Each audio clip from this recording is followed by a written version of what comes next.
May mga pangungulila sa buhay natin na mapupuna ng presensya ng isang tao na matagal nang nawala.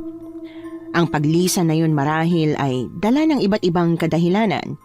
Pero paano kung bumalik sila?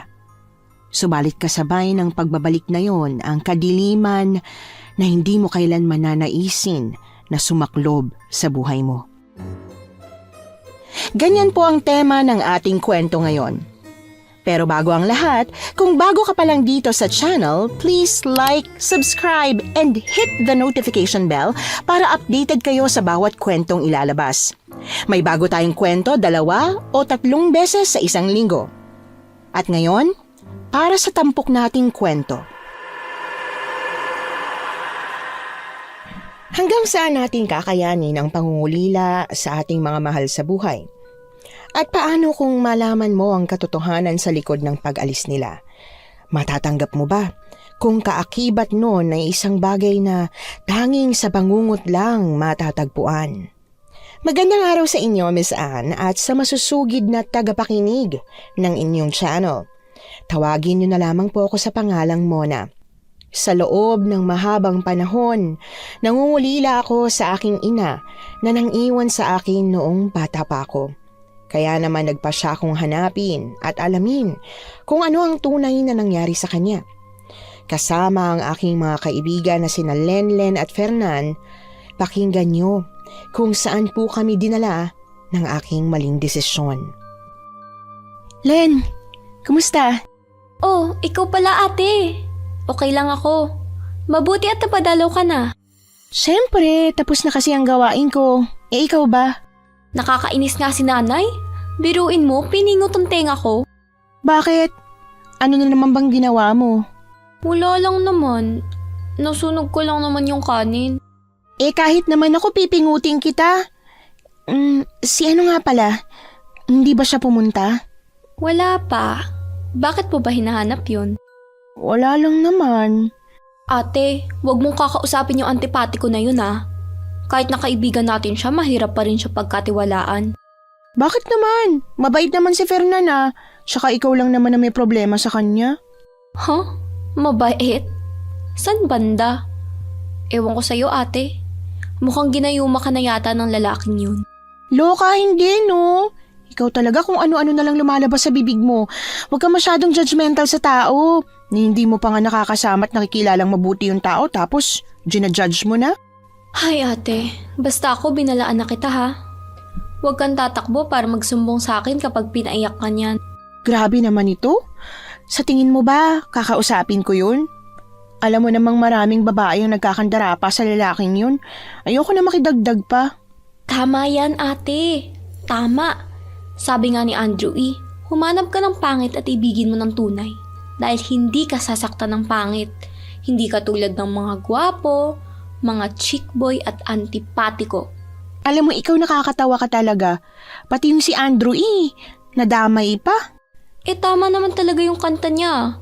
Tsaka concerned lang naman ako sa'yo. Ang ganda-ganda mo. Tapos lolokohin ka ni Kuya Fernan. Hindi ako papayag nun ah. Oo na, sige na. Alam mo, napapaghalataan ka na. Umamin ka na kaya sa akin? Anong ibig mong sabihin ate? Tsaka anong aaminin ko sa'yo? Parang tanga to. Napapaghalataan ka na kaya. Parang sa ating dalawa. Ikaw ang may gusto sa kanya, no? Ha? Hindi ah. Kadiri kaya. Ate naman, hindi ako pumapatol sa sobrang tanda sa akin, no? Yung dream guy ko, yung parang knight in shining armor. Mabait, gwapo, at mahal ako. Tapos, kaidaran ko pa. We, hindi nga. Kaya siguro pinipigilan mo ko. Siguro ikaw ang aamin sa kanya, no? Pogi naman si Fernan, ah. Tsaka, hindi ko naman nakikitang ganun siya. Lo, ate muna naman. Seryoso ko. Wala sa itsura ni Kuya Fernan ang magseryoso sa isang relasyon. Masasaktan ka lang. Oo na po. Lola, alam mo, umuwi ka na siguro. Tama, yun ang gawin mo. Sige ate, basta yung sinabi ko sa'yo, huwag mong kakalimutan. Oo na, dinaig mo pang tatay ko. Teka, narinig ko kayo ah. Sinong antipatiko? Ako? Ha? Hindi naman ikaw yon. Ang chismoso mo talaga, no? Kala ko babae lang, pati pala lalaki. Huwag na kayo magmamangan. Alam ko namang ako yung pinag-uusapan nyo eh. Grabe ka naman, Kuya Fernan. Porke ba narinig mo yung sinabi namin? Ikaw na kagad yon? Oo, alam ko na yan. Huwag na kayo magkunwari. Eh di ikaw na. Sabi mo may magagawa pa ba kami kung hindi ka naniniwala? Sanay na kasi akong palagi yung topic. Buti ngayon ka lang dumating. Nihintay kita. Hindi, joke lang. May ginawa lang ako sa bahay. Ikaw ba? Ba't ngayon ka lang? Tulad mo, may ginawa din ako. Gusto niyo bang magkape? Sige. Yan ang gusto ko. Sama mo na rin ang pandesal ah. Wala, grabe naman to. Magkakape ka na nga nang hihingi ka pa ng pandesal. Si Lenlen yung tipong kalog at mabait. Yun nga lang, marupok. Kaya marami kaming pinagkaiba. Kasi ako po yung tipong may pagka-boyish at masungit. Kaya naman, inaakala nila na isa akong tibo. Si Fernan naman ay may pagka-nonchalant. Palagi kaming magkasamang tatlo pero si Fernan ay nagtangkang manligaw na sa akin. Pero natatakot kasi ako na baka masira ang pagkakaibigan namin kung papatulan ko siya. Pag-uwi nila ay pumasok na ako sa loob ng bahay at doon ay naabutan ko ang aking ama na nakagayak at handa nang umalis. Oh, nasan si Lenlen at Fernan? Buti hindi na sila pumunta rito. Akala ko pa naman dito sila kakain. Umuwi na ho, tay. Tsaka okay nga lang ho yun dahil marami pa akong gagawin ngayong araw eh. Hayaan mo na. Hindi ka ba masaya? Dahil meron kang kaibigang kalog. Mas maganda nga yung labas yung ugali, anak. Kesa naman yung tahimik pero may lihim na palang galit sa'yo. Tsaka alam mo, kung may kapatid ka lang sana, hindi ka nalulungkot eh. Mabuti na lang nandyan sila. Alam ko ho yun, tay. Ang kaso, marami pa ho akong gagawin eh. Tsaka, mahal ko naman sila. Hayaan mo na. Kung nandito lang sana ang nanay mo, siguradong matutuwa yun sa mga kaibigan mo. Tay, wag niyo na hong alalahanin pa si inay. Iniwan niya na nga ho tayo, 'di ba? Ang sabi niya, uuwi lang siya sa probinsya niya. Tapos, hindi na pala siya babalik. Huwag ka magalit sa nanay mo. Siguro may dahilan kung bakit hindi siya nakabalik. Talagang may dahilan yun, tay. Baka nga may bago na siyang pamilya ngayon kaya hindi na siya nakabalik eh. Mahal tayo ng nanay mo. Hindi niya magagawa yun sa atin, anak. Pero tay, kung mahal niya talaga tayo, babalik siya. Ano ba talagang totoong nangyari sa kanya? Huwag ka magkalala, ha? Malalaman mo rin ng totoo. Pero hindi pa sa ngayon. Kapag handa ka na, doon ko sasabihin sa'yo. Bakit hindi pa ngayon? Ba't kailangan paghandaan ko pa? Bakit ba hindi niyo na lang ako diretsuhin? Tatanggapin ko naman. Hindi ko alam, anak, kung matatanggap mo. Pero hintayin ko na muna. Gusto kong pag-isipang mabuti ang sasabihin ko sa'yo. Sige ho, tay. Siya nga pala, tay. Si Lorraine magpapahilot daw sa inyo. Pero hindi kita papayagan. Mamaya, mga tika. Ha? Bakit naman hindi mo ako papayagan? Matanda na ako. Sino mag-aalaga sa tatay? Kung hindi mo ako papayagan, paano kung nagkapamilya ka na? Iiwanan mo na ako. Di ako na lang mag-isa. Hindi, tay. Nandito lang ako. Wala sa isip ko mag-asawa. Tsaka, pumili naman ho kayo, yung disente. Hindi yung nakakahiya.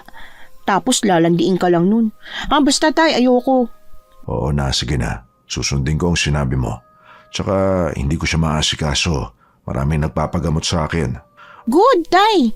Dahil ayokong masaktan ka sa bandang huli. Kilala kong karakas niya. O paano? Halis na muna ako.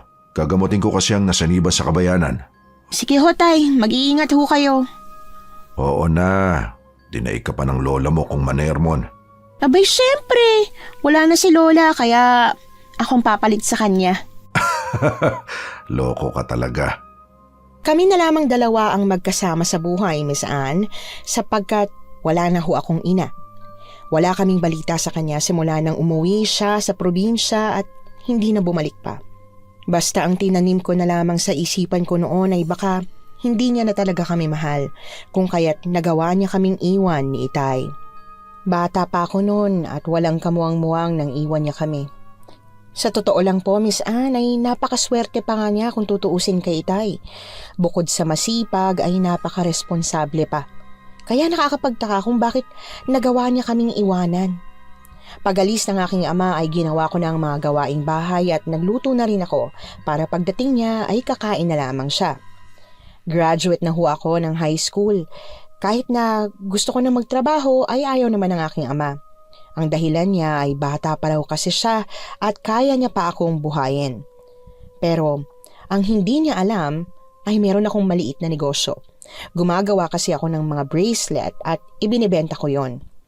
Para naman kahit papaano ay nakakatulong ako sa mga gastusin at hindi maging pabigat sa aking ama. Habang abala ako, Miss Anne, ay nakarinig ako ng katok sa pintuan. Kaya agad ko yung pinagbuksan. Oh, anong ginagawa mo rito? Pwede ba umalis ka na? Nasisirang araw ko sa'yo. Nasaan si Berto? Gusto ko siyang makita ngayon din. Wala ang tatay ko dito. Ano bang kailangan mo sa kanya? Tinatanong mo ba kung anong kailangan ko? Simple lang. Magpapahilot. Bakit? Saan ka ba napilayan? Mukhang wala naman ah. Huwag ka nang magkunwari, bruha. Alam mo, huwag ka nang maraming tanong, ha? Sabihin mo na lang kung nasaan ang tatay mo. At bakit ko naman sasabihin sa'yo? Pwede ba umalis ka na dito? Wala ang tatay ko. Pumunta siya dun sa kabahayan para manggamot. Anong oras naman siya uuwi? Naiinip ako. Ang dami mo namang tanong. Ang kulit mo no? Gusto mo bigyan na lang kita ng piso? Humanap ka ng ibang makakausap mo. Bastos na bata nito. Sinong bastos? Ako? Sino ba sa atin ng pox? Ay, sorry. Hindi ko sinasadya. Aba, bastos ka na nga. Wala ka pang galang sa mga nakakatanda sa'yo. Alam mo, kung akong magiging asawa ng tatay mo, siguradong magkakaroon ka ng manners kasi tuturuan kita. Wow ha? Nangarap ka pa na maging stepmother kita? FYI, never magkakagusto ang tatay ko sa pokpok na katulad mo. Tsaka alam mo, ang respeto at paggalang, hindi lahat binibigay sa matanda. Kagaya mo, tingnan mo nga yung dibdib mo. Ang lakas mong magtsube, lawit naman yung dibdib mo, te. Ano sabi mo? Ang sabihin mo, inggit ka lang. Ay, hindi ako inggit. Ano namang ikakainggit ko sa'yo? Parang isang dosenang sanggol ng pinagatas mo. Maya ka naman, te. Ang dami mo pang kurikong. Kapit makeup ka pa. Ah, ganon. Kung ingud-ngud ko kaya yung mukha mo sa putik, ha? Sige, subukan mo lang. Isasampal ko sa itong hawak kong kawali nang sa ganon, luminis yung pagmumukha mo na kasing itim na ng uling. Tsaka, alalahanin mo, nandito ka sa pamamahay namin. Kapag sinaktan mo ko, bukod sa trespassing ka, kakasuhan pa kita ng physical injury. May araw ka rin sa akin. Puwisit na buhay to. Hihintayin ko yan, garapatang tsaka. Tsaka, sinong tinakot mo? Sarili mo. Ay, makaalis na nga. Nakakasira ka ng araw. Sige, Elias. Ikaw ang mas nakakasira ng araw. Tse, ang pangit na nga, landi pa. Umalis siyang sobrang galit na galit sa akin, Miss Anne. Effective kasi ang pangiinis ko sa kanya na palagi kong ginagawa. Muli akong bumalik sa paglilinis ng aming bahay. Pagkatapos ko ay nahiga na muna ako sa aking silid dahil wala pa naman ang aking ama. Ilang oras naman ang lumipas ay dinig ko na ang pagtawag niya sa akin kaya mabilis akong bumangon at pinagbuksan siya ng pinto. Bakit ang tagal mo magbukas? Ano ba ginagawa mo? Kala ko nakatulog ka na eh. Nakahiga ho kasi ako, tay, kaya hindi ko ho agad kayo napagbuksan. Pasensya na po. Sige na, anak. Pwede mo ba akong ipagtimpla ng kape? Pagod kasi ako. Ang daming nagpagamot. Opo, tay, umupo muna kayo. Wait lang, sweetie. Ako rin. Timpla mo rin ako ng kape. Oh, bakit nandito ka? Di ba pinalayas na kita? Sige na, anak. Ipagtimpla mo na rin siya ng kape. Opo, tay. Wait, huwag masyadong matamis yung sakin, ha? Ang dami mong utos, no? Kung anong gusto ko, yon ang masusunod. Padabog ko siyang tinalikuran. Hindi ko akalaing hinintay pa talaga ng malanding haliparot ang aking ama. Puwisit na babaeng yun, talagang hinintay pa niyang tatay ko. Tingnan ko lang kung di ka matauhan dito. Sambit ko sa aking sarili.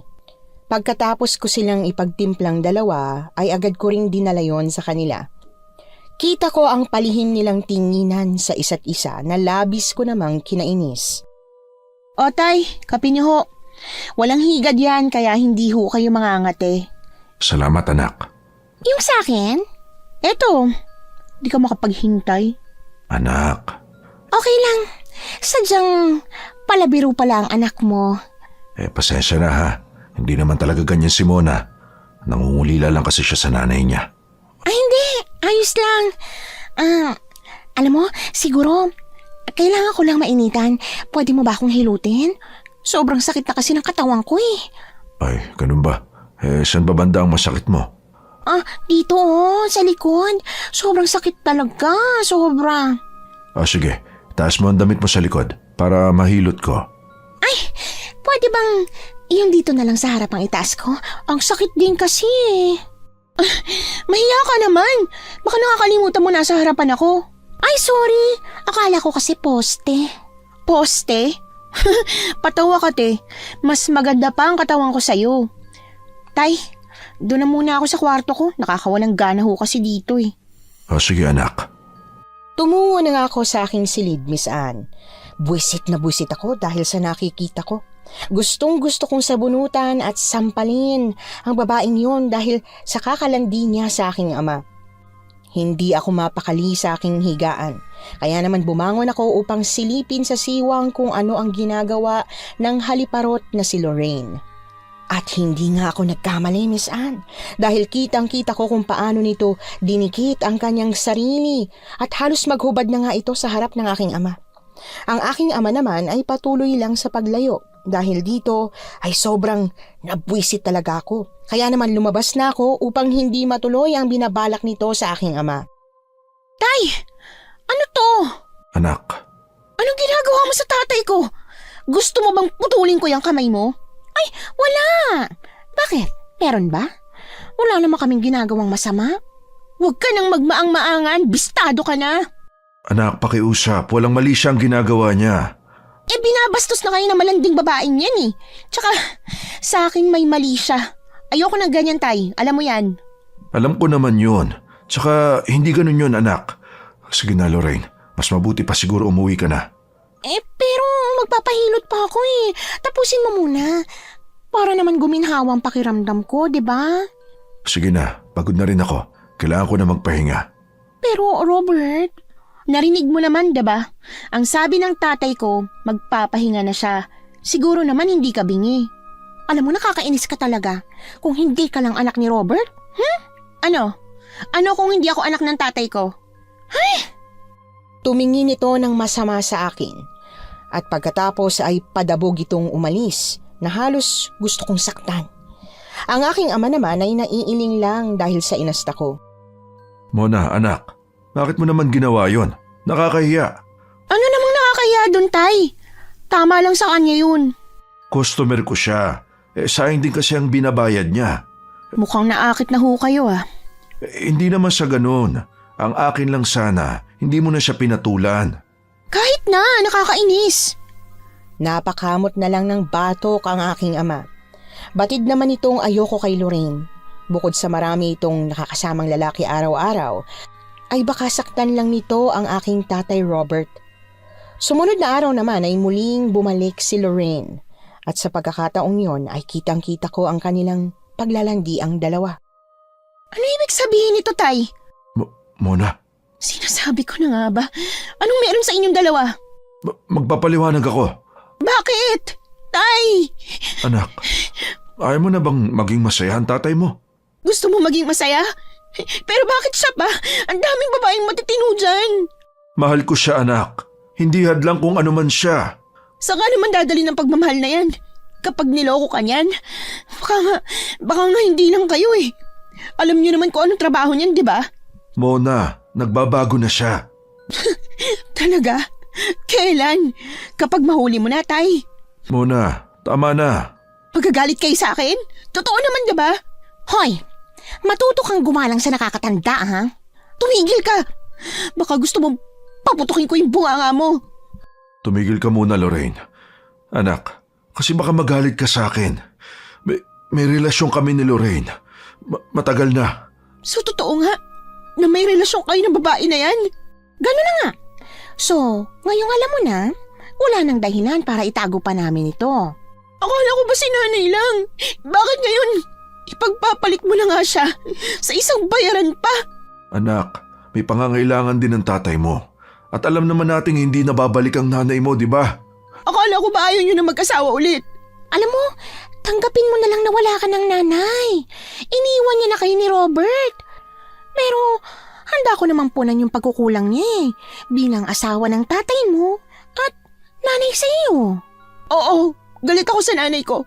Pero hindi ibig sabihin nun, papalitan namin siya ng isang kagaya mo lang na kahit kailan hindi ko kayang tanggapin. Siguro, mahal, maiwan ko na muna kayo. Siguro, kausapin mo na muna tong si Mona. Mag-iimpake na muna ako para pag okay na, lilipat na ako dito. Hoy! Babae, hindi ka titira dito kahit na lumuha ka pa ng dugo. Sige na, umuwi ka na muna.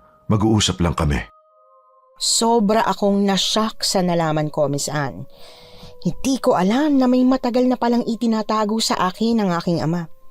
Halos nagpipigil na lamang ako sa aking luha dahil ayokong magmukhang mahina sa harap ng aking ama. Pag alis ni Lorraine, doon ko na kinausap si Itay. Anak, pasensya ka na kung nalaman mo pa to sa ganitong paraan. Itay! Bakit? Bakit gano'n naman? Hindi mo ba naisip ko anong mararamdaman ko? Paano naman si nanay? Akala ko ba hanapin natin siya? Anak, sa totoo lang, wala na akong balak hanapin ang nanay mo. Hindi mo kilala kung ano ang tunay niyang pagkatao. Kung ganun, Tay, matagal mo na pala akong niloloko. Pinapaasa mo lang ako sa wala. Hindi ganun yun, anak. Matagal ko nang gustong aminin sa'yo. Pero natatakot ako na baka magalit ka sa akin. Dapat inamin nyo na lang Kung hindi ko pa nakita, hindi pa kayo aamin. Ihatid nyo na lang ako sa sakayan. Ako na lang mag-isang pupunta doon para hanapin ang nanay ko. Hindi kita papayagan, anak. Mas mabuting hindi na kayo magkitang mag-ina. Hindi mo alam kung sino at kung ano siya. Wala akong pakialam, Tay. Gusto ko ng kasagutan sa lahat ng mga katanungan ko sa sarili ko. Kaya pwede ba, Tay? Payagan mo na lang ako. Dahil hindi ko kaya makita kasama niyo yung malanding Lorraine na yan. Hindi. Hindi kita papayagan. Huwag kang mag-alala. Hindi ko siya patitirahin dito. Basta huwag ka lang umalis, anak. Hindi ko kaya na pati ikaw mawala rin sa akin. Kung gano'n naman pala, bakit hindi niyo hiwalayin yung babaeng yun? Hindi ganun kadali yun, anak. Tulad ng sinabi ko sa'yo, napamahal na ako sa kanya. Bakit si inay? Bakit siya kaya niyong kalimutan? Bakit ang babaeng yun hindi?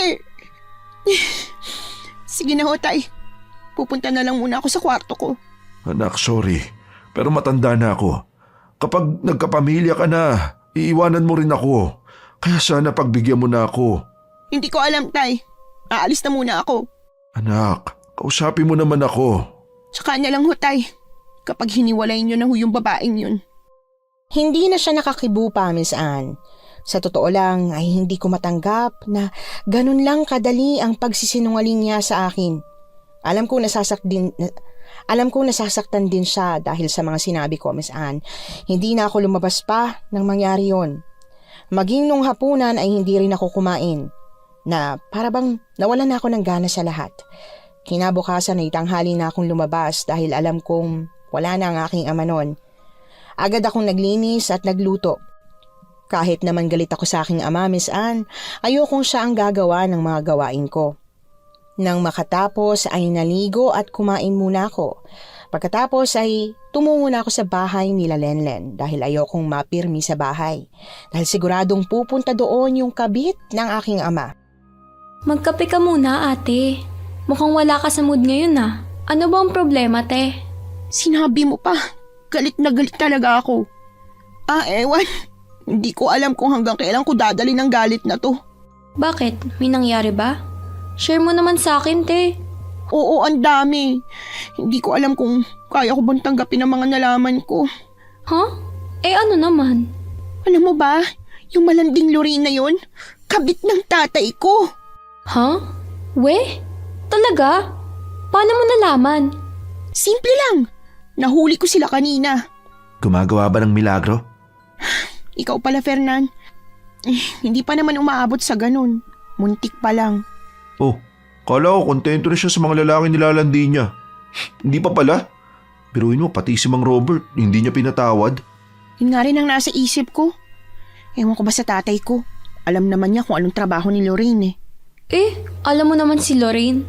Magaling mang-akit ng lalaki. Kaya hindi nakakapagtaka kung pati si Tatay Robert maaakit sa bayarang yun, no? Tama. Anong tama? Isa ka pa eh. Oh, nadamay na naman ako. Si Lorraine at si Mang Robert yung pinag-uusapan natin, di ba? Ay, ewan. Pero sa tingin ko, ginayuman ni Lorraine ang tatay ko. Gayuma? Uso pa ba yun? Oo naman, tulad na lang sa tatay ko. Baka naman na-inlove talaga siya kay Lorraine.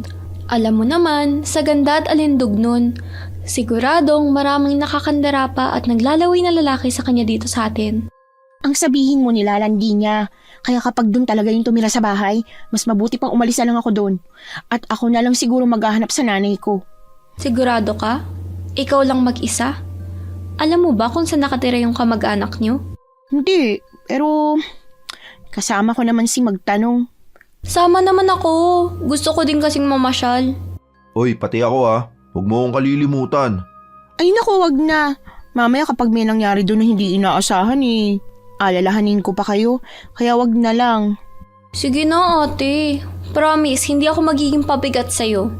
Ako, kailangan mo ko. Matutulungan kita sa paghanap ng nanay mo. At para na rin walang magtangkang mambastos sa'yo, no? Bahala ka. Pero ikaw, Lenlen, wag ka na lang sumama. Baka magalit ang nanay mo. Hindi yan. Siguradong papayag yon basta't ikaw ang kasama. Ay naku, wala akong magagawa. Sige na, sumama na kayo. Pero wag kayong pasaway ah. Oo naman ate. Promise, hindi ako magpapasaway. Ikaw din. Maraming babae doon. Nako, basta ko sa mga babae. Meron na ako nun. Kaso, di niya pa ako pinapansin eh. Dami-dami mong alam. Di ka talaga magugustuhan. Babaero ka kasi. Sige na, mamaya san pa mapunta ang usapan. O paano, mauna na ako. Baka mamaya may gagawin pa kayo. Sige ate, basta sabihan mo ko ha? Kung alis na tayo? Sige. Tara, hatid na kita. Hindi na. Umuwi ka na lang. Tsaka lapit-lapit lang naman ang bahay namin. Sabi ko nga eh. Sige na, babay na. Nang ako ay pauwi na, nagtataka ako kung bakit ang ingay sa loob ng aming bahay. Kaya naman nagmadali ako. Pagbukas ko pa lang ng pinto ay kumulo ang dugo ko nang makita ko kung sino at ano ang ginagawa doon sa loob. Ang kabit lang naman ng tatay ko, Miss Anne, at nagdala pa siya ng mga kasama niyang Magdalena. At ang mas lalong nagpakulo ng dugo ko, bukod sa nagaharutan sila ng mga kasama niya, ay nagdala pa ng lalaki sa mismong bahay namin ng aking ama. Sino nagpahintulot sa inyo? Nababuyin yung pamamahay namin? Ang kakapal naman ng mga mukha niyo. Oh, ikaw pala, my stepdaughter. Mga friends ko sila. Nandito sila para makipagsaya sa akin. Kaya huwag ka ng killjoy dyan, ha, anak? Hoy, huwag mo akong tatawaging anak, ha? Dahil hindi kita ina. Tsaka, bakit mo dito dadali ng mga kauri mo, ha? Wala kang karapatang magdala dito ng kung sino-sinong tao tapos dito pa talaga kayo nagkalat? Sorry naman. Tsaka, pumayag ang tatay mo na dito kami magsaya eh. Tsaka, dito na ako nakatira, no? Kapal talaga ng pagmumukha mo, no? Kilala ko ang tatay ko, kaya wag ako. Kaya pwede ba? Magsilayas kayo. Pwede ba? Wag sa harap ng mga kaibigan ko. Nakakahiya. Bigyan mo naman ako ng kahihiyan kahit konti. Wow ha, sa kanila nahihiya ka, sa may-ari ng bahay hindi. Saan ka kumukuha ng kakapalan ng muka? Mga friendly ko, siguro magsauwi na muna kayo ha. Kakausapin ko lang itong daughter ko. Bukas na lang kayo ulit pumunta dito. Sige, magsilayas kayo. At huwag na kayong tatapak pa sa bahay namin ha. Pag-alis ng mga kasama niya, Miss Anne, ay kita ko ang pandidilim ng paningin niya sa akin. Unti-unti siyang lumapit. At bigla na lamang ako nitong sinampal. Nagulat ako sa ginawa niya. Ang kapal ng pagmumukha mo para ipahiya ako sa harap ng mga kaibigan ko? Hayop ka! Wala kang karapatang saktan ako sa sarili kong pamamahay. At mas wala kang karapatan na magpapasok dito ng kung sino-sino. Pwes, simula ngayon, may karapatan na akong gawin ang lahat ng gusto ko. At ikaw, susunod ka sa lahat ng gusto ko sa ayaw at sa gusto mo. Aba, sira ulo ka pala. Lumayas ka rito bago magdilim ang paningin ko sa'yo. Walang aalis. Ano na namang nangyayari dito? Mahal, yung kasing anak mo eh. Pinahiya ako sa friends ko. Tapos sinampal at sinabunutan niya pa ako. Hoy, huwag kang magsinungaling, tsaka sobrang kasinungalingan mo naman. Sumusobra ka na, Mona, ha? Hindi na tama yung inaasal mo. Sana kinausap mo na lang si Lorraine kaysa pinahiya mo pa ng ganito. Hindi na kita kilala. Nasaan na ang Mona na pinalaki ko? Dahil sa kasinungalingan ng kabit mo. Ngayon, pagsasalitaan mo na ako ng ganyan? Totoo naman ah.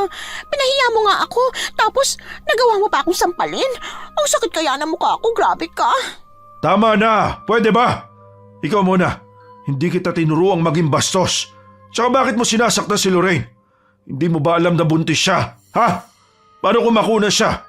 Paano na ang kapatid mo? Hindi ako makapaniwala nang sigawan ako ng aking ama.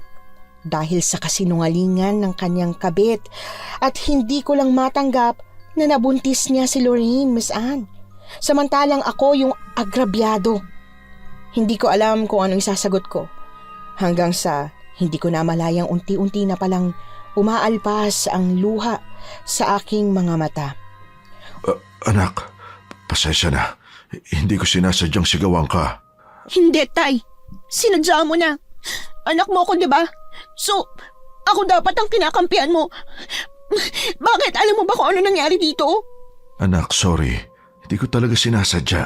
Simula sa araw na to, kakalimutan ko na tatay ko kayo, kaya kalimutan nyo na rin na may anak kayo. Nagsisisi ako sa inyo ako sumama. Kung sana lang nandito si inay, hindi sana ganito. Mona! Bumalik ka dito! Mona! Ay, sweetie, hayaan mo na muna siya. Bigyan mo na muna siya ng space para makapag-isip. Umalis ako ng bahay na sobrang sama ang loob, Miss Anne. Wala na akong pakialam kung maraming kapitbahay ang makakita.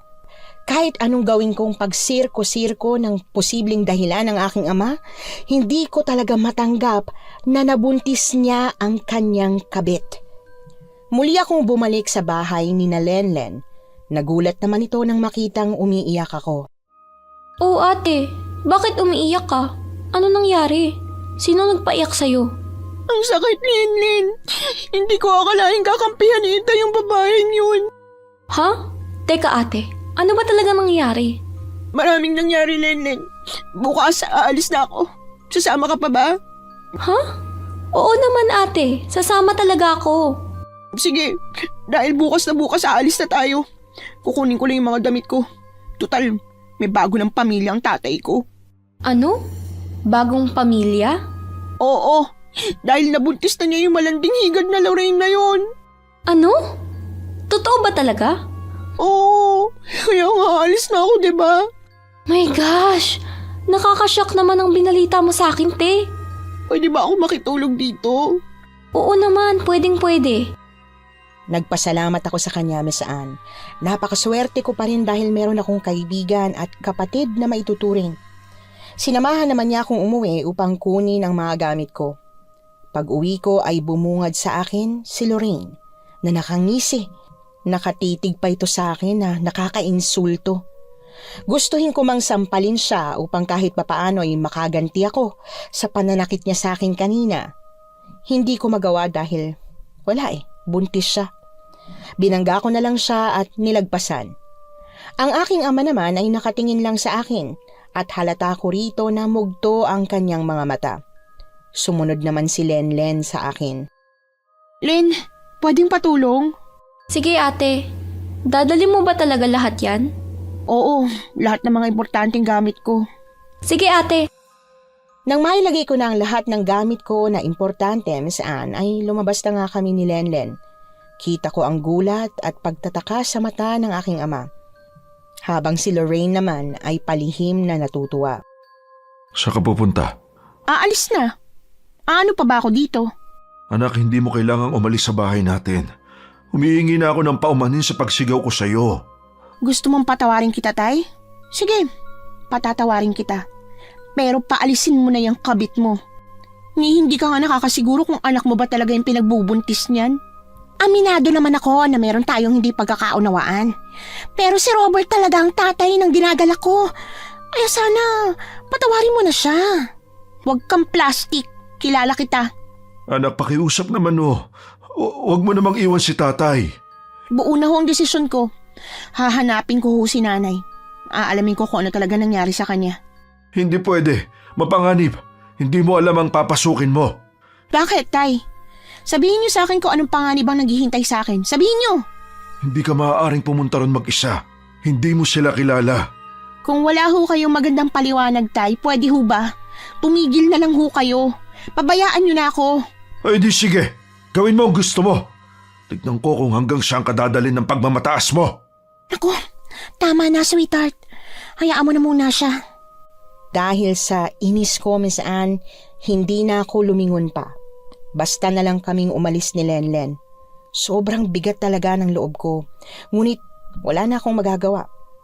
Doon ako nagpalipas ng gabi kina Lenlen at pagsapit naman ng umaga ay agad din kaming lumuwas patungong Antique. Halos 7 oras ang biyahe bago kami nakarating sa probinsya ng aking ina.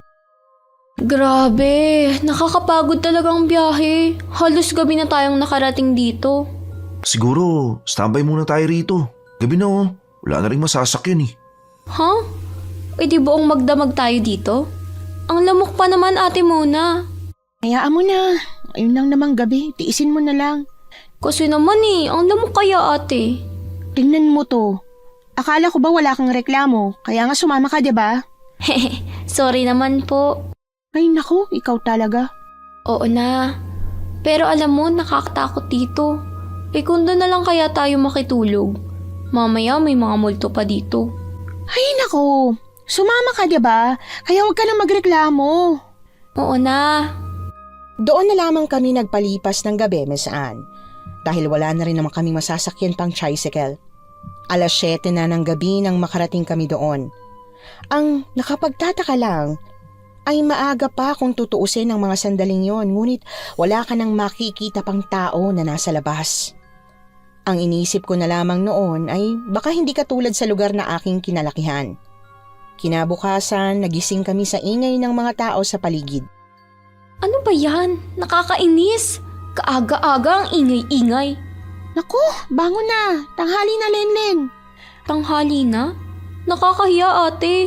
Pinagtitinginan tayo ng mga tao dito. Hayaan mo na. Umalis na tayo rito. Gisingin mo na rin yung si Fernan. Hiyang-hiya kami, Miss Anne, nung mga oras na yon, kaya bumangon kaagad kami.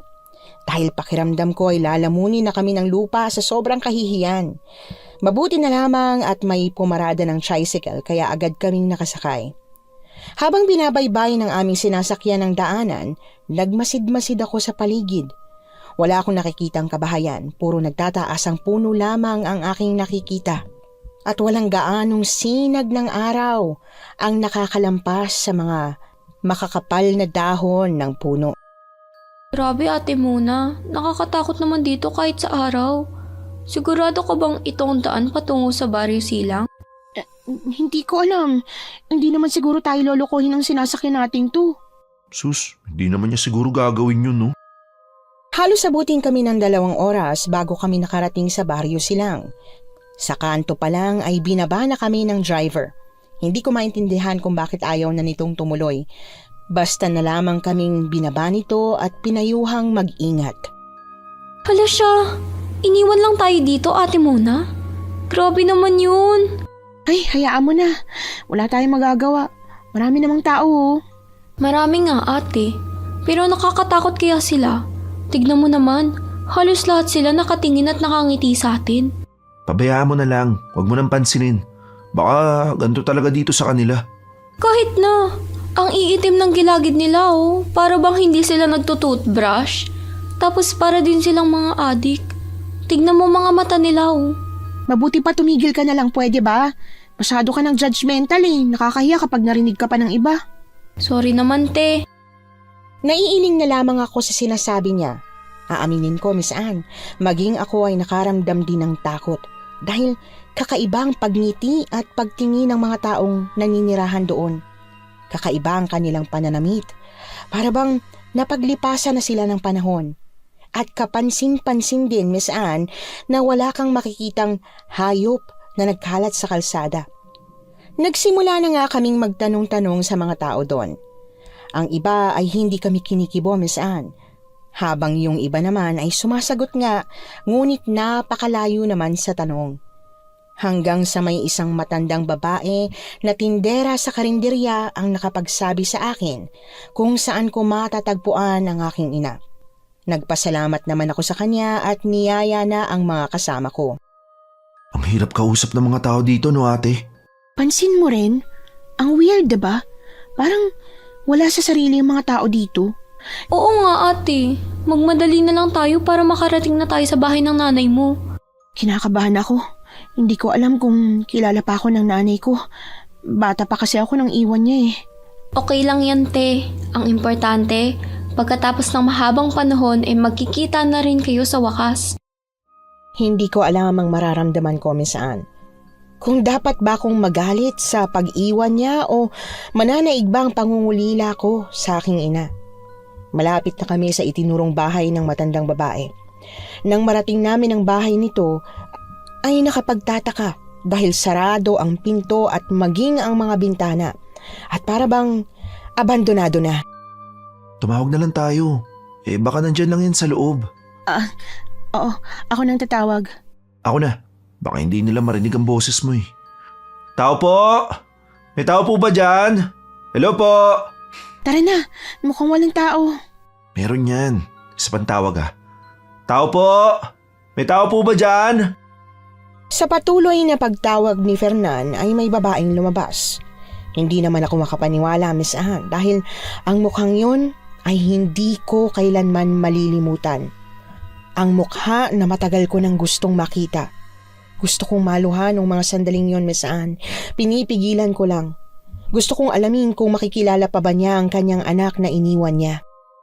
Sino sila? Hello po, magtatanong ho sana kami. May nakapagsabi po kasi sa amin na dito ho ang bahay ni Aling Christy? Oh, dito nga. Anong kailangan niyo sa akin? Kayo ho si Aling Christy? Sigurado ho ba kayo? Oo naman. Ako si Christy. Abay, teka lang. Akong nagtatanong, hindi ba? Ano bang kailangan niyo sa akin, ha? Mukhang dayo kayo rito eh. Opo, dayo po kami dito. Pero hindi po kami ang may sadya sa inyo. Kung ganon, sino? Sige na ate Mona, pagkakataon mo na. Hinila ako ni Lenlen palapit sa kanya, Miss Anne. Hindi ko alam kung nakikilala niya ako, sapagkat pansin kong nagulat din ito at hindi makapagsalita. Mona? Ikaw ba yan, anak ko? Mabutit nakilala niyo pa ho ako. Ikaw nga, anak ko. Paano kayo nakarating dito? Hindi niyo ho ba kami yayayain pumasok sa bahay niyo? Sige, pumasok muna kayo. Pinatuloy niya kami sa kanyang bahay. Maaliwalas at malinis ang loob. Malayong malayo sa itsura ng labas ng kanyang kubo. Pinaupo niya kami sa upuan na gawa sa kahoy. At pagkatapos ay binigyan niya kami ng tubig. Pagpasensyahan niyo na ha. Hindi ko kasi alam na may bisita pala ako ngayong araw. Hayaan niyo't ipagluluto ko kayo ngayon. Ayos lang ho. Ang importante ay nakarating ho kami dito. Salamat dahil sinamahan niyo rito si Mona. Opo, matagal na ho kasi kayong gusto makita ni Ate Mona. Totoo ang sinabi ni Lenlen, Aling Christy, Tita Christy. Pasensya na ho ah. Hindi ko ho alam kung anong itatawag ko sa inyo eh. Kahit na anong itawag niyo sa akin, iho, okay na okay lang. Matanong ko lang ho, ilang taon na ho ba kayo? Pansin ko lang ho na parang bata pa po kayo ah. Ano bang tingin mo, iho? Ilang taon na ako? Ako, sa tingin ko ho, 28. Loko, ano siya ni Mona, kapatid? Siguro nasa 35 na ho kayo no? Hindi, iho. 51 na ako. Lo, totoo ho? Hindi ho halata. Ano hong gamit yung beauty products? Wala naman. Hindi kasi ako mahilig sa pampaganda. Nakakagulat to. Kasi parang wala ho sa 50 yung itsura nyo eh. Parang nasa 20 plus lang ho kayo. Sobrang ganda nyo po kasi. Kaya hindi nakakapagtaka na sa inyo nagmana si Mona. Ay, dinamay niyo pa ako. Sorry naman. Tsaka, totoo, kamukha mo si Tita Christy. Oo na.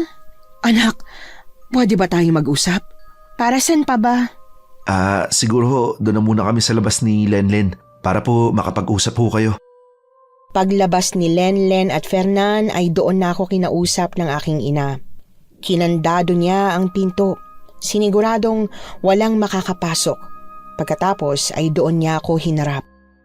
Mona, bakit mo pa ako hinanap? Bakit ka pa nagpunta dito? Hindi pa ba sinabi sa'yo ng tatay mo? Ang alin? Ha? Kararating ko lang oh. Hindi niyo man lang ako kinumusta? So totoo nga, iniwan mo kami para sa pansarili mo lang na dahilan. Ah, hindi totoo yan. May dahilan ako. Kaya ginawa ko yon. At alam ng tatay mo yan. Huwag kang magalit sa akin dahil ginawa ko ito para sa'yo. Para sa akin? Sigurado ka? Para sa akin, ha? O para sa'yo? Bakit hindi mo na lang ako tapatin kung ano ba talaga yung dahilan mo? Mahirap ipaliwanag, anak. Mas mabuti pang si Robert na lang ang magsabi sa'yo. Dito na kayo magpalipas ng gabi. Kailangan bukas ng umaga umalis na kayo rito, ha? Tatawag ako ng sasakyan nyo. At sa palagay ko, siguradong nakita ka na nila. Huwag kayong lalabas dito, lalo na sa gabi, delikado.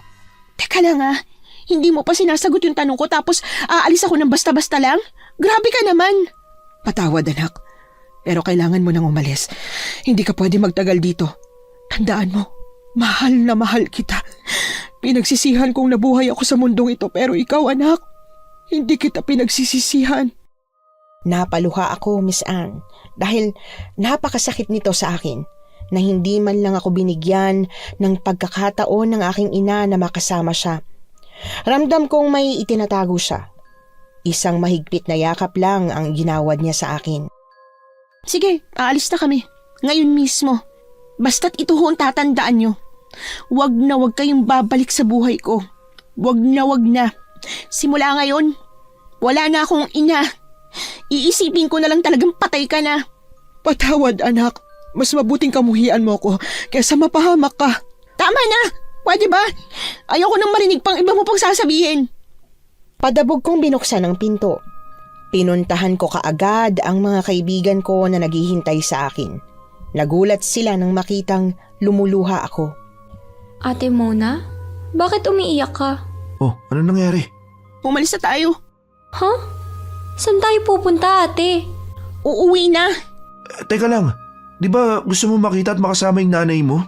Bakit ngayon gusto mo na umuwi? Ano ba? Sinabi ko nang aalis na nga tayo eh. Kung ayaw niyo umuwi, maiwan kayo rito. Nauna na akong maglakad at hindi ko na sila nilingon pa. Maging ang mga kaibigan ko ay nagulat din sa pagsigaw ko. Ang tanging nasa isip ko na lang noon, Miss Anne, ay ayoko nang makita pa ang aking ina. Nagpatuloy lang kami sa paglakad papunta sa matanda na aming pinagtanungan. Muli namin siyang nilapitan para alamin kung meron ba kaming maaaring matuluyan pansamantala. Dahil gusto ko ng kasagutan sa lahat ng aking mga tanong. Kung ano ba talaga ang totoong dahilan ng aking ina at iniwan niya ako. Sinabi ng matanda na meron sa kabilang kanto na maaari naming matuluyan. Pero ang gusto ko naman ay yung malapit lang sa kung saan naninirahan ang aking ina. Kaya naman nagtanong pa ako kung saan kami maaring mangupahan. Mabuti na lamang at doon na niya kami pinatuloy sa isa niyang kubo, nakatabi lang ng kanyang sariling bahay. Ang bait naman ng Ali. Walang biro, ate. Biruin mo, pinatuloy niya tayo dito kahit hindi niya tayo kaano-ano. Matanong ko lang muna ha. Akala ko ba uuwi na tayo? Nakapag-desisyon na akong hindi ako uuwi. Hanggat hindi ko nalalaman kung anong totoong dahilan niya, kung bakit nagawa niya kaming iwanan ni tatay. Sorry, ate. Kung magtatanong ako ha, ano bang nangyari kanina? Ayoko nang pag-usapan pa. Pagpasensyahan niyo na rin yung inasta ko sa inyo kanina. Okay lang yun. Naiintindihan ka naman namin eh. Salamat. Niyakap nila akong dalawa. Kaya kahit papaano ay gumaan ang loob ko. Kinagabihan, pagkatapos naming maghapunan, ay agad din kaming natulog dahil napagod din naman talaga kami sa biyahe, pati na rin sa kakalakad. Kinabukasan, pagising ko ay tumungo ako sa karinderya ng matanda upang bumili ng aalmusalin namin. Bumili na lang ako ng arroz caldo. Pagbalik ko, ginising ko na rin sina Lenlen at Fernan. Hoy, gising, tanghali na! Ate naman eh. Inaantok pa ako. Ano ka ba naman? Lalamig tong pagkain oh. Mukhang tinanghali ako ng gising. Muna, pasensya na ha. Okay lang, ano ka ba? Tsaka, bakit ka nga pala napuyat? Nagising kasi ako sa ingay ng mga aso eh. Kaul ng kaul kagabi. Tapos umaalulong pa. Diba ang kasabihan ng mga matatanda, kapag umaalulong daw mga aso, may mamamatay? Lumang kasabihan na yan, Lenlen. Huwag ka na maniwala sa mga ganyan. Alam mo, Kuya Fernan, walang masama kung maniniwala tayo sa kasabihan. Kadalasan nga, nakakabuti pang maniwala para matuto tayong mag-ingat. Ay naku, tama na nga yan. Ano ba yung pinagtatalunan nyo? Para kayong may pinaglalabanan eh. Hindi naman sa ganun. Sinabi ko lang naman kay Lenlen na huwag na maniwala sa mga pamahiin ng matatanda. Oo na, tama na. Fernan, alam mo namang mas bata siya sa'yo, di ba? Kaya pagbigyan mo na lang, pwede. Sabi ko nga bata eh. Matanong ko lang. Anong balak mo? Hindi ko pa alam, pero kailangan ko mag-imbestiga ng hindi niya alam. Detective yon. Loka? Pinagsaluhan naming tatlo ang binili ko, Miss Anne, at nang matapos na kami, ay ako nang nagligpit at naghugas ng aming pinagkainan. Sina Lenlen at Fernan naman ay lumabas upang silipin kung dumaan na ba ang aking ina. Ilang saglit pa ay bumalik si Lenlen. Ate Mona! Ate! Halika! Nandyan na nanay mo. Bumibili ng ulam. Doon kay Aling Bebang. Oh, nandiyan naman pala eh. Bakit ang ingay mo? Sorry naman. Bilisan mo na lang kasi. Oo na, eto na nga. Nagmamadali. Hinila na nga ako ni Lenlen palabas ng aming tinutuluyan. Nagtago kami sa gilid ng bahay ni Aling Bebang at doon ay pinakinggan namin ang kanilang usapan. Napatakip ako sa aking bibig dahil sa aking narinig. Sana, hindi nyo na ho tinuro yung tirahan ko. Paano na lang kung napahamak ang anak ko? Alam nyo naman ho, hindi ba? Kapag may nangyaring masama sa anak ko, alam nyo kung ano mangyayari sa inyo. Teka, may naamoy ako. May tao ba dito? Shit! Tara, pumasok na tayo sa loob ng bahay. Baka mahuli niya pa tayo. Tara ate. Muli kaming pumasok sa loob ng aming tinutuluyan. Hindi ko alam kung bakit gano'n na lang pagsalitaan ng aking ina, si Aling Bebang. Napatakbo naman kami dahil sa sinabi ng aking ina. Grabe naman yung nanay mo, Mona. Walang galang sa nakakatanda. Alam mo, buti hindi ka sa kanya nagmana. Talagang hindi ako magmamana sa katulad niyang takot sa responsibilidad. Eh baka naman hindi kanya tunay na anak. Kaya ganun na lang yung inasta niya. Hindi ko alam. Matatanggap ko lang kung malalaman kong totoo. Nakakatakot naman ang nanay mo, Ate Mona. Hindi ko alam kung bakit ganun ang pag-uugali niya rito. Hindi naman siya ganyan noon. Ang tao pwedeng magbago, Mona. Pero nakakapagtaka lang, bakit nasabi niyang minaamoy siyang tao? Bakit? Hindi ba siya tao? Ikaw talaga, Kuya Fernan. Kaya ayaw sa'yo ni Ate Mona. Huh? Mona, totoo ba yun? Abay, malay ko sa inyong dalawa. Ang totoo, Miss Anne, habang tumatagal at nakikilala ko ang pagkatao ni Fernan ay natututuhan ko na siyang magustuhan. Dahil napatunayan niyang hindi siya tulad ng iniisip namin ni Lenlen. Nang sumunod na gabi ay nagpaalam si Lenlen na magbabanyo sa likod bahay. At sinabi nito sa aming sandali lang siya.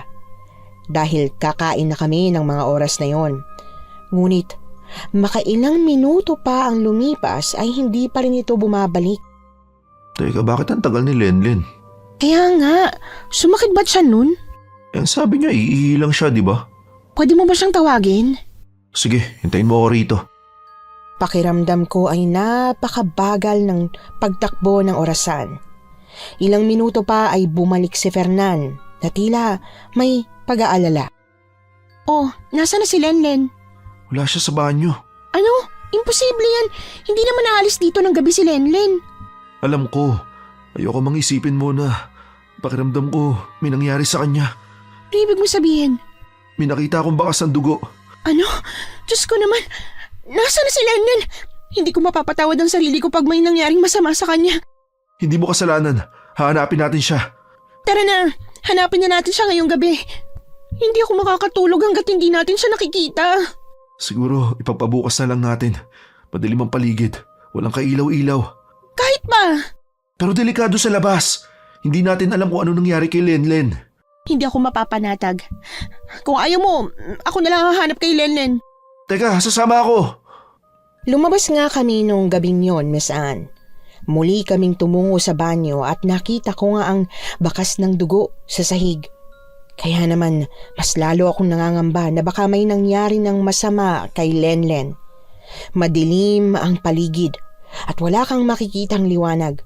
Bilog ang buwan ng gabing yon at nagsisimula ng umalulong ang mga aso. Kaya mas lalo pang nadagdagan ang takot sa kaibuturan ng puso ko. Mukhang gubat na rito ah. Huwag kang hiwalay sa akin ah. Masyadong madilim. Sige, baka sakaling makita natin si Lenlen dyan. Pinasok na namin ang gubat ni Saan. Madilim at nakakatakot ang paligid.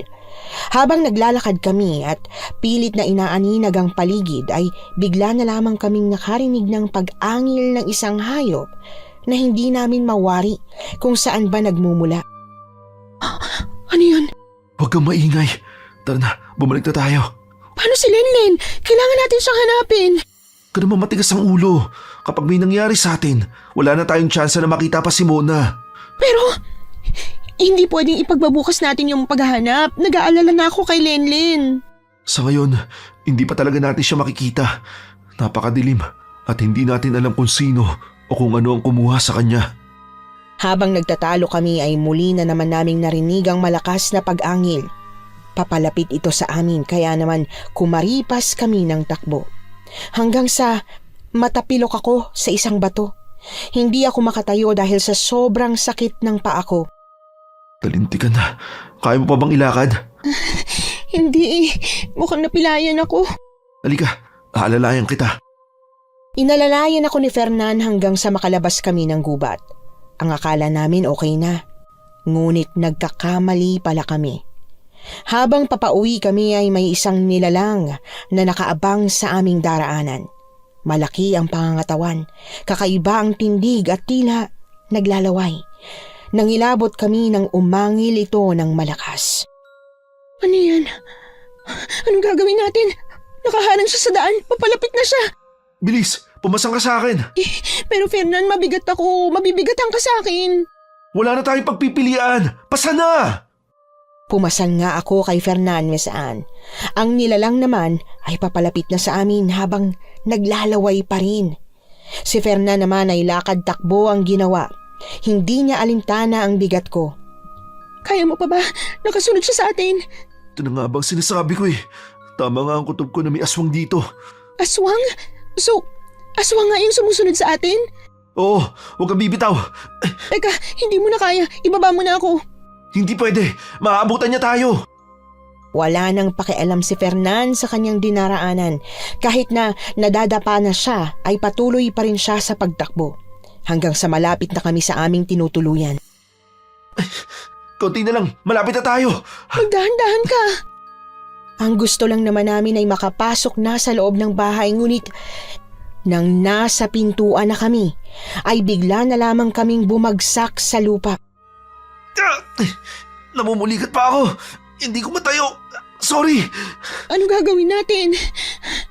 Konti na lang, makakapasok na tayo sa loob ng bahay. Napahiyaw ako nang hablutin ako ng aswang. Nanlaban ako. Pilit ko itong sinisipa ngunit mahigpit ang pagkakahawak nito sa akin. Tulong! Mona! Itiwan mo si Mona! Ano man ka? Pinilit ni Fernan ang tumayo at kumuha ng kahoy. Inihampas niya yon sa aswang. Malalakas ang pagpalo niya, ngunit hindi man lang natinag ang aswang. Hanggang sa bitiwan ako ng nilalang at si Fernan naman ang kanyang hinarap. Ganyan nga. Fernan, galit na siya! Sige, lapit pa. Itatara ko to sa bunganga mo. Umangil ito at pagkatapos ay dinamba si Fernan. Kaya naman napahiga ang kaibigan ko sa lupa. At nasa ibabaw na niya ang aswang. Ako naman ay mabilis tumayo upang tulungan si Fernan. Kahit ano na lang ang madampot ko ay pinaghahambalos ko sa aswang. Ngunit hindi pa rin ito nagpatinag. Tumakbo na ako sa loob ng aming tinutuluyan at naghanap sa kusina ng maaari kong magamit. Mabuti na lamang ay meron akong nakitang itak. Patakbo kong bumalik upang saklolohan si Fernan. Baho ng laway mo! Bitiwan mo siya, halimaw ka! Tinaga ko ito ng tinaga, Misan, hanggang sa umungol ito ng ubod lakas. Umalis ito sa ibabaw ni Fernan kaya naman nakabangon ang kaibigan ko. Ang aswang naman ay mabilis na tumakas. Tumakas siya! Okay ka lang ba? Halika na! Pumasok na tayo! Pagpasok namin ay kinandado ko kaagad ang pinto. Okay ka lang ba? Oo, may konting galos lang naman. Ikaw, ayos ka lang ba? Ayos lang ako. Hindi naman ito yung iniisip ko kundi yung kalagayan ni Lenlen. Nagsisisi ako dahil sa kagagahan ko. Dahil sa kagustuhan kong makita at malaman kung anong tunay na nangyari sa nanay ko. Ito pang naging resulta. Huwag mo sisihin ang sarili mo. Wala kang kasalanan. Kagustuhan namin sumama sa'yo. Kasalanan ko. Binalaan na nga ako ng nanay ko na umalis na pero matigas pa rin ang ulo ko. Kapag may nangyaring masama kay Lenlen, hindi ko talaga mapapatawad ang sarili ko. Maging positibo lang tayo, okay? Nabuhay pa si Lenlen. Kaya huwag ka na umiyak.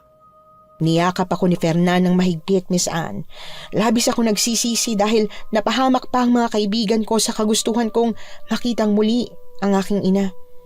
Hindi na kami nakatulog ng gabing yon. At nang sumapit na ang umaga ay tumungo kami sa tindahan ni Aling Bebang. Agad namin siyang tinanong kung may nalalaman ba siya tungkol sa mga aswang at kung may narinig ba siya noong gabi. Noong una, sinabi niyang wala siyang alam. Pero pinilit namin siyang magsabi ng totoo. Hanggang sa mapilitan ito at nagbigay na lang ng payo na tanungin ko raw ang aking ina dahil ito raw ang nakakaalam sa lahat. Bakit si Aling Christian tinuturo ni Aling Bebang? Hindi ko rin alam. Kung ganun, kailangan kong bumalik sa kanya. Paano kung hindi niya sabihin ang totoo? Huwag kang mag-alala. Hindi ako titigil hanggat hindi niya sinasabi ang lahat. Halika na. Tumungo na nga kami sa bahay ng aking ina at laking gulat nito nang muli akong makita. Anong ginagawa mo rito? Bakit ka bumalik? Alam kong alam mo. 'Di ba? Ang alin? Ang tigas ng ulo mo. Umalis na kayo dito hanggat may araw pa. Hindi kami aalis. Sabihin mo sa akin. Ano ba talagang meron sa lugar na to? Ha? Wala kang malalaman. Umalis ka na bago ko makalimutang anak kita. Bakit? Anong gagawin mo? Alam ko may alam ka. At hindi ako aalis hanggat hindi ko nalalaman yon. Ang tigas talaga ng ulo mo. Mana ka talaga sa tatay mo. Bakit ba hinayaan kanyang pumunta dito? Wala kang malalaman. Ang gawin mo na lang, umalis ka na dito ngayon din. Pakiusap naman ho. Nawawala po ang kaibigan namin. May nakapagsabi po sa amin na kayo ho ang nakakaalam tungkol sa mga aswang. Kinuha niya ho ang kaibigan namin at tinatake niya rin ho kami. Yan ang nga bang sinasabi ko. Yan ang pinakamalaking pagkakamaling ginawa ninyo. Mabutit nakaligtas kayong dalawa sa kamay ng gabunan. Wow ha? Yan talagang sasabihin mo? Wala ka talagang kwentang ina. Sana namatay ka na lang eh. Huwag mo kong sisihin sa maling desisyon na ginawa mo. Kagustuhan nyo yan, kaya nangyari ang hindi dapat.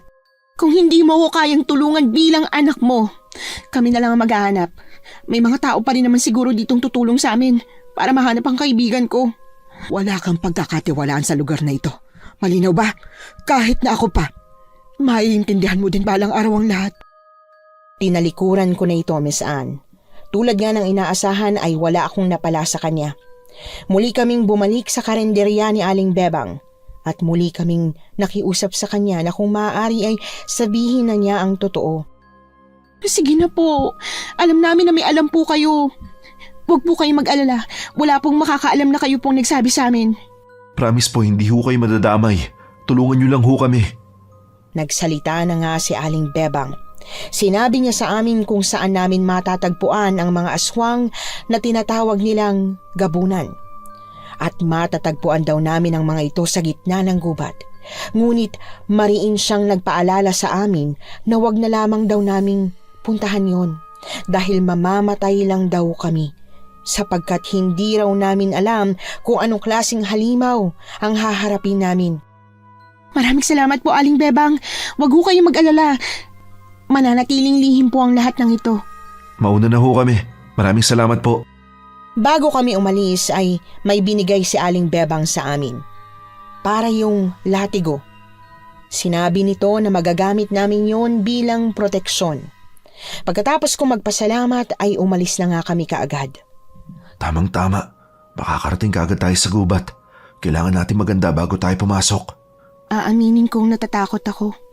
Pero kailangan natin gawin to. Alang-alang kay Lenlen. Andito lang ako sa tabi mo. O sakaling hindi ako makaligtas, umalis ka na kaagad ha. At ito na siguro ang pagkakataon ko na muling sabihin sa iyo ang nararamdaman ko. Mahal kita, Mona. Ano ka ba? Walang mamamatay. Uuwi tayo ng buhay. Oo nga pala, hindi ako pwedeng mamatay dahil liligawan pa kita. Tara na nga. Kahit na nasa panganib ng mga buhay namin ay nagagawa pa rin itong magbiro. Nagulat naman ako ng paghila nito sa akin at hindi ko akalain na hinalikan niya ako. Hindi ako makaimik at makagalaw dahil sa pagkabigla. Sinamantala naman niya yon para yakapin ako. Sorry kung ginawa ko yun na. Kailangan kong kumuha ng lakas sa'yo eh. Tara na nga. Magnanakaw ka ng halika. Sorry na, di ko mapigilan eh. Che! Nagpatuloy na nga kami sa paglalakad hanggang sa makarating na kami sa gubat. Madilim na ng mga panahong yon. Nang tuluyan kaming makapasok ay maingat at hindi kami gumagawa ng ingay. Hindi kami maaaring magpadalos-dalos dahil hindi kami nakakasigurado kung gaano karami ang mga aswang na naninirahan doon. Nagsimula na ring bumuhos ang ulan. Dito ka lang sa likod ko, huwag kang lalayo. Sigurado na amoy na nila tayo. Shh! May naririnig ako. Magtago tayo. Dito tayo, please baka makita niya tayo. Nagtago kami sa nagtataasang damuhan. Kahit na natatakot ako na baka mayroong ahas doon, wala na kaming pagpipilian. Grabe! Ang pangit ng aswang na yan. Siguro nang magpaulan ng kagandahan at kapugian ng kalangitan, malamang natutulog sila. Hinaan mong boses mo, maririnig niya tayo. Grabe naman kasi, tingnan mo. Naglalaway pa. Katiri talaga, siguradong hindi nagtutoothbrush ang mga aswang na yan. Yumuko ka. Mukhang papalapit siya sa atin. Ay, grabe. Wag naman sana. Ang sangsang kasi ng amoy. Grabe. Tapos umuulan pa. Ano ba to? Dahil marahil sa ingay ko ay umangil ang nilalang, kaya naman napahinto ako sa pagsasalita. Unti-unti itong lumapit sa aming kinaroroonan ni Fernan, kaya naman hinila ako ni Fernan patungo sa kanya. Tinakpan nito ang bibig ko dahil muntikan pa akong mapatili dahil dumungaw na ang nilalang sa damuhan na aming pinagtataguan. Tara na, gumapang tayo papasok sa loob ng damuhan. Sira ka ba? Kung may ahas dyan. Wala na tayong pagpipilian. Kaysa naman yung aswang lumapa sa atin. Alam ko naman yun, pero... Halika na! Wala na akong magawa kundi sundan ito. Sumuot ito sa damuhan na sana ay hindi na lamang namin ginawa. Sa tuloy-tuloy naming paggapang ay hindi namin inasahan na bigla na lamang kaming mahuhulog. Napadaos-dos kaming pababa. Aray! Fernan! Nasaan ka? Nandito ako. Ayos ka lang ba? Teka, dugo. Ano masakit sa'yo? Mukhang nasugatan ako. Nahihilo ko, Fernan. Sandali lang. Tatalihan ko ang sugat mo. Sobrang sakit ng katawan ko at nanghihina na ako noon, Miss Anne. Hanggang sa hindi ko na malayang nawalan na ako ng malay at hindi ko na alam ang sumunod na mga nangyari. Nagising na lamang ako nang yugyugin ni Fernan ang balikat ko. Gising. Mona. Nasaan tayo? Nandito tayo. Nakatali. Ha? Anong lugar to? Nasusuka ako. Tiisin mo muna. Nandito tayo sa lungga ng mga aswang. Nakita ko na si Lenlen. Buhay pa siya. Talaga? Nasaan siya? Tingnan mo sa gilid mo. Ayun, wala siyang malay. Salamat sa Diyos, buhay pa si Lenlen. Pero huli na rin eh. Hindi man lang natin siya nagawang iligtas. Maging tayo kasi nakagapos na rin. Huwag ka mag-alala. Makakatakas tayo rito. Paano naman tayo makakatakas kung nakagapos tayo, diba? Huwag ka maingay. Pikit mo muna ang mga mata mo. Nandiyan na sila. Sinunod ko ang mga sinabi ni Fernan. Pumikit ako at nagpanggap na tulog. Nang sandaling makalapit sila ay halos masuka ko dahil sa sobrang sangsang ng kanilang amoy na parabang nabubulok na patay. Ramdam ko ang kanilang ginagawang pagdila sa dugo mula sa sugat ko. Nangingilabot ako at gusto ko nang sumigaw dahil kinakagat din nila. Nakahinga naman ako ng maluwag nang may sumuway sa kanila. Kaya naman napadilat ako nang wala sa oras nang mabosesan ko kung sino ang nagsalita. Mona, anong ginagawa mo rito? Paano napunta ka rito? Anong ibig sabihin nito? Kung ganun, kauri mo pala mga hayop na yan. Pero paano? Pakawalan niyo ang anak ko. Bakit pa? Hindi ko akalaing ikaw ang may pakana ng lahat ng to. Kunwari ka pang walang alam. Yun pala ka isa kanila. Anak, itong dahilan kung bakit lumayo ako sa inyo. Oo, aaminin ko, isa akong aswang. Kailangan kong lumayo sa inyo para protektahan ka sa aking ama. Kung hindi ko ginawa yan, siguradong kauri ka na rin namin ngayon. At ayokong makulong ka rin sa sumpang ito. Kinasusok lamang kitang hayop ka. Kapag nakawala ako dito, ako mismong papatay sa'yo. Magagawa mo ba talaga yon? Sa nagsilang sa'yo? Gano'n na ba ako kasamang ina? Marami ka pang hindi alam sa lahat ng nangyari. Bakit hindi mo na lang kasi sabihin ang totoo? Kesa niloloko mo ko. Gusto mo talagang malaman kung ano ang totoo? Nakipaghiwalay sa akin ang ama mo at pinalayas niya ako dahil nalaman niyang isa kong aswang. Pinaiwan ka niya dahil iniisip niya na sasaktan kita. Araw-araw akong nagdurus at nangungulila sa'yo dahil lang sa sumpang ito nawalay ka sa akin. Hindi ako makapaniwala sa mga nalaman ko. Buong akala ko ay iniwan lamang kami ng aking ina ng walang dahilan. Yun pala ay pinalayas siya ng aking tatay. Napahagulgol na naman ako. Pakawalan niyo ang anak ko! Pero ang dalawang yan, sige, iwanin niyo. Anong kailangan mo sa mga kaibigan ko? Hindi ko sila kadugo. Kaya walang dahilan para pakawalan ko pa sila. Ang sama mo! Mga kaibigan ko sila! Kung papatayin mo lang din sila, isama mo na ako. Pakawalan niyo siya at ihatid ninyo sa labas. Huwag niyo siyang sasaktan. Kung hindi mananagot kayo sa akin. Huwag kayong mag-alala, Fernan. Ililigtas ko kayo dito. Pangako, hindi ko kayo iiwan kahit na anong mangyari. Humarap sa akin si Fernan at nilagay sa kamay ko ang buntot pagi. Pinakita niya rin sa akin ang kutsilyo na nakasiksik sa likuran niya. Buong pagtitiwala niyang sinabi sa akin na makakatulong ang mga kasangkapang ito para sa labang kinakaharap namin. Tumango naman ako sa kanya. Nang sandaling kalagaan ng mga gabuna ng aking pagkakagapos ay wala na akong sinayang na sandali. Mabilis kong sinaksak ang isa sa mga gabunan. Umangil ito ng ubod ng lakas na ikinagulat naman ng lahat, lalong-lalo na ng aking ina. Lapastangan! Suwail ka talaga, Mona! Para sa mga kaibigan ko! Nakahanda akong maging suwail para sa kanila, hindi katulad mo. Nabubusog sa mga taong walang ginawang masama sa inyo. Sa tingin mo ba'y kauri ka nila? Ha? Mona. Ang dugong nananalaytay sa katawan mo ay dugo ng isang bangkelan. Kaya dapat kami ang kampihan mo. Hindi nila tayo bibigyang pagkakataon na mabuhay ng normal. Kaya gusto mong maghigante? Sa tingin mo ba, magiging masaya ka kung pati ang mahal mo sa buhay, kinamumuhian at kinatatakutan ka? Yan ba ang gusto mo? Masisisi mo ba kaming mga gabunan kung gumanti kami sa tao? Naging mabuti rin kami. Pero anong ginawa nila? Sukdulan ng pagpapahirap nila sa ating lahi. Hindi paghihiganti ang solusyon sa lahat ng nangyari. Maraming mga inosenteng taong nadamay dahil sa lintik na paghihiganti na yan. Mahal kita, anak. Pero hindi ko ipagpapalit ang lahi ko para sa'yo sapagkat sila ang tunay na nakakaunawa sa akin.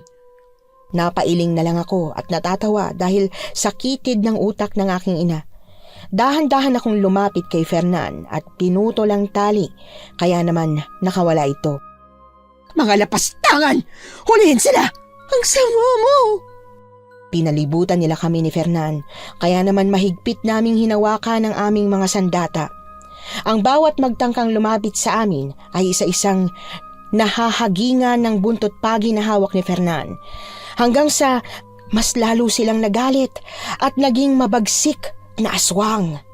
Naalarma naman kami nang sabay-sabay silang sumugod sa amin, kaya naman sinalubong din namin sila ni Fernan. Lakasan mo ang loob mo, Mona. Makakaya natin to. Ako nangaharap sa nanay ko. Alam kong kaya mo sila pero may sugat ka. Sige na, huwag mo na akong alalahanin. Malayo sa bituka to. Tumakbo ako patungo sa aking ina at hinarap ito. Talaga bang kakalabanin mo ang iyong ina? Alam kong ipapapatay mo rin ako. Kaya uunahan kita. Dahil ang totoo, hindi mo ko mahal. Na wala kang pakialam sa anak mo. Umanib ka sa akin. Yun ang gawin mo. Hindi mangyayari yun! Sinugod ko siya, Miss Anne. Kahit na wala akong kasiguraduhang mananalo sa kanya. Napakasakit sa akin na gawin yon. Mabilis niyang hinawakan ang leeg ko at kinagat yon. Napahiyaw ako sa matinding sakit at tila nanghihina na ako. Yan ang iyong napapala sa pagkalaban mo sa iyong ina. Kahit pamamatay ako ngayon, ayos lang. Basta maubos lang kayo. Paano mo gagawin yun, Aber?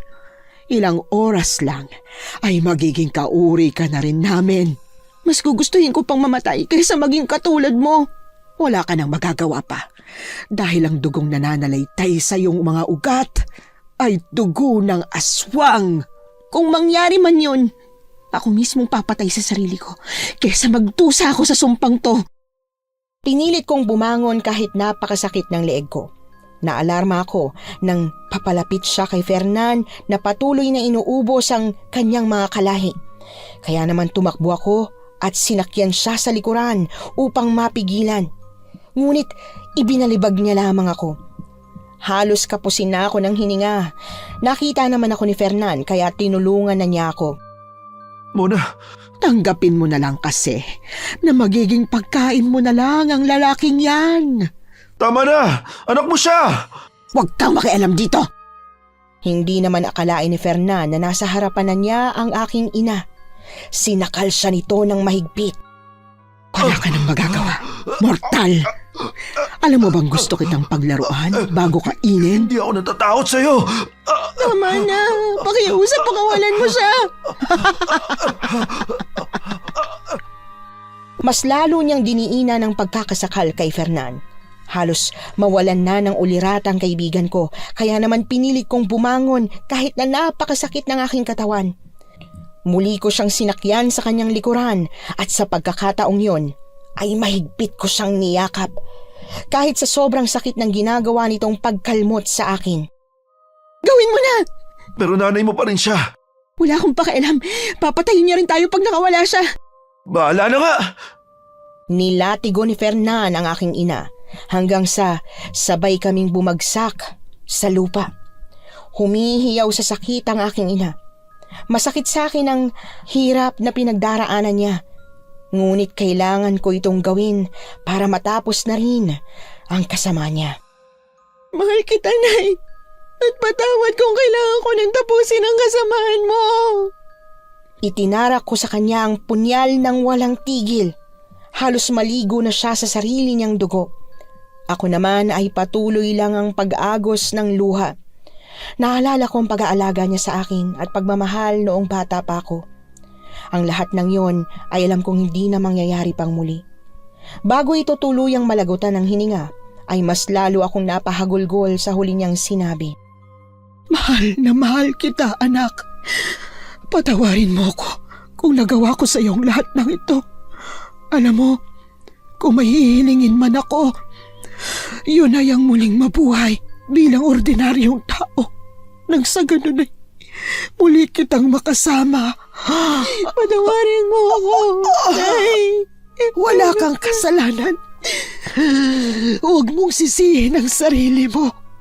Sobrang saya ko dahil makakapagpahinga na rin ako sa wakas. Mona, tara na! Hindi. Kailangan natin sandalin sa ospital. Dali natin sa ospital ang nanay ko. Pero wala na tayong oras. Guguna ang kuweba! Sige na. Umalis na kayo. Wala na akong nagawa nang hilahin ako palayo ni Fernan. Iniwan na namin ang tuluyan ng aking ina. Humahagulgol pa rin ako nang makalabas kami ng gubat at hindi ko na malayang nawalan na pala ako ng malay. Pagising ko ay naroroon na kami sa tinutuluyan namin. Mabuti gising ka na. Uwi na tayo. Sigurado inihintay ka na ni Mang Robert. Si Lenlen, nasan siya? Nandito ko, ate. Maraming salamat sa pagligtas sa akin, ha. Akala ko mamamatay na ako. Hindi mangyayari yan. Nakaimpake na ba ang lahat? Oo, ikaw na lang ang hinihintay namin. Teka, ang sugat ko. Pailom na yan. Salamat kay Aling Bebang dahil siya ang gumamot sa'yo. Kala nga namin hindi ka na magigising pa eh. Kasi 1 linggo ka ng tulog eh. Ano? 1 linggo? Bakit hindi niyo man ako ginising? Grabe kayo sa akin, ha? Ayos lang yun. Ang importante, nagising ka na, ate. Siguradong miss na miss ka na ni Tatay Robert. Sa tingin niyo ba, mapapatawad niya pa kaya ako? Bakit naman hindi? Alam mo, ate, walang magulang na matitiis ang kanyang anak. Liban lang talaga sa nanay mo. Sige na, tayo mo na siya, Lenlen. Bihisa mo na rin siya para makauwi na rin tayo. Teka naman, kuya. Bakit ako? Mabigat kaya ni ate. Tsaka, bakit ako? Kesa naman ako magbibihis kay Mona. Sa bagay, gusto ko rin naman yun. Sapak. Tsaka, asa ka namang papayag ako. Sa bagay, kapag kasal na tayo, makikita ako na rin yan. Yak! Nagtawa na naman silang lahat sa sagot ko. Pagkatapos kong magbihis ay nagpaalam na kami kay Aling Bebang at nagpasalamat na rin para sa pagpapatuloy niya sa amin. 1 linggo makalipas naming makabalik sa aming lugar ay bumalik na rin ako sa bahay namin ni Itay. Anak, salamat sa Diyos ligtas ka. Patawarin mo ko dahil wala ako sa tabi mo. Okay lang ho yun, Tay. Kasalanan ko rin naman ho. Dahil sa kagustuhan kong makita ang nanay ko, ito tuloy ang nangyari sa akin. Hayaan mo na. Wala na tayong magagawa. Nangyari na ang hindi dapat mangyari. Ang importante, ligtas ka at walang nangyaring masama sa'yo. Wala na ho si inay. Patay na ho siya. Hindi ko akalaing magagawa niya sa akin yun. Kalimutan mo na. Nandito lang ako. Pati ang tita Lorraine mo. Pwede ba akong sumali sa inyo? Nakakainggit naman kayo. Pwede ba, Mona? Ay, halika. Ano pa bang tinatayo-tayo mo dyan? Ay, eto na nga. Oh, yung san mo maibit. Baka mamaya pag nanganak ka, nakapitpit yung ulo ng kapatid ko. Ako, hindi yan. Niyakap niya ako ng mahigpit. Nakakailang man ay niyakap ko na rin siya pabalik. Patawarin mo sana ako, ha, sa lahat ng ginawa ko sa'yo. Alam mo, pinagsisihan ko na yung mga ginawa ko sa'yo. Wala sa akin yun. Ako nga dapat humingi ng tawad sa'yo eh. Sa pambabastos, saka sa pang-aalipusta ko sa'yo. Okay na rin sa akin.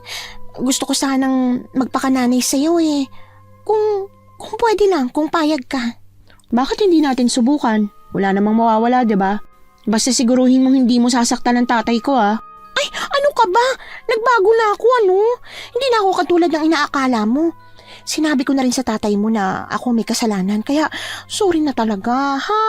Promise, magbabago na ako para matanggap mo na ako. Ikaw nagsabi niyan. Aasahan ko talaga yan. Promise! Mahal ko talaga ang tatay mo, kaya walang dahilan para baguhin ko ang sarili ko. Tama na nga yan. Siguro pumasok na lang tayo sa loob para makapagpahinga na rin tong si Mona. Hindi naman pala mahirap ang magpatawad, Miss Anne. Hinayaan ko na lamang silang makasama ang isa't isa, si Lorraine at si Itay. Nakita ko rin ang unti-unting pagbabago ni Lorraine. Naging mabuti siya sa akin. Si Ferna naman ay naging nobyo ko na. At makalipas lang ang 2 taon ay nauwi sa kasalan ang aming relasyon. Habang ang karanasan ko naman ay nagsilbing aral sa akin. Hindi pala lahat ng nang-iiwan ay gusto kang talikuran. Hindi ka nila iniiwan. Sa halip ay pinapalaya. Muli maraming salamat, Miss Anne, at more power po sa inyong channel. Nagustuhan niyo po ba ang ating kwento ngayong araw? Kung oo ang sagot at hindi mo pa nagagawa, aba, subscribe na! Click the notification bell ha, para updated ka sa tuwing maglalabas kami ng bagong kwento. Click like at mag-iwan na rin ng comment. Masayang-masaya ako tuwing nagbabasa ng messages mula sa inyo. At kung may sarili kayong karanasan na gusto nyong ibahagi sa amin, email lang sa missanhorrorstories@gmail.com. Dire-diretso lang, missanhorrorstories@gmail.com. Malay nyo, sa susunod, yung kwento na ninyo ang binabasa namin para sa ating mga tagapakinig. Hanggang dito na lang muna at maraming salamat sa inyong panonood.